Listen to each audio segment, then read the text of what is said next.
काँग्रेसची पत्रकार परिषद, केंद्र सरकारवर गोपाळ तिवारी यांची जोरदार टीका।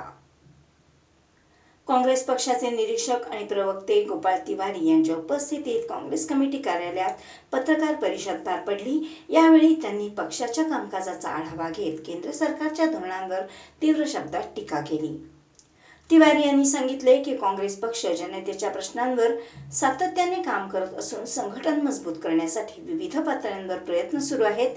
कार्यकर्त्यांच्या माध्यमातून जनतेच्या अडचणी सोडवण्यावर पक्षाचा भर असल्याचे त्यांनी स्पष्ट केले। संसदेत मंजूर झालेल्या विधेयकांबाबत बोलताना त्यांनी नमूद केले की 2023 मध्ये पारित झालेले काही विधेयक अद्याप पूर्णपणे अंमलात आलेले नाहीत। मात्र डी-अमिटमेंटच्या नावाखाली नवीन निर्णय घेतले जात असून त्याला काँग्रेसचा विरोध असल्याचे त्यांनी सांगितले। जुनी विधेयके लागू न करता नवीन बदलाचा आग्रह धरणे योग्य नसल्याचे त्यांनी मत व्यक्त केले।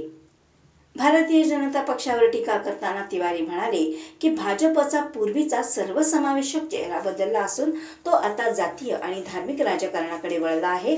देशात धर्माच्या नावावर तणाव निर्माण करण्याचे काम सुरू असल्याचा आरोप त्यांनी केला। या पत्रकार परिषदेला जतचे माजी आमदार तथा सांगली जिल्हा काँग्रेस अध्यक्ष विक्रम सावंत, सांगली शहर जिल्हाध्यक्ष राजेश नाईक, काँग्रेस सेवा दलाचे अध्यक्ष अजित ढोले यांच्यासह काँग्रेसचे पदाधिकारी आणि कार्यकर्ते मोठ्या संख्येने उपस्थित होते।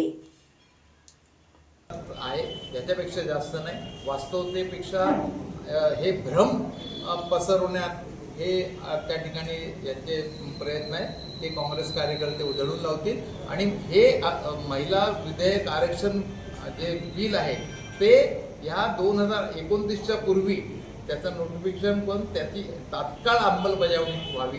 ज्या ज्या राज्यात कुठे ज्या निवडणुका होतील तिथे पण हे लागू व्हावं आणि हीच मागणी आम्ही काँग्रेस कार्यकर्ते राज्यभर करणार आहोत।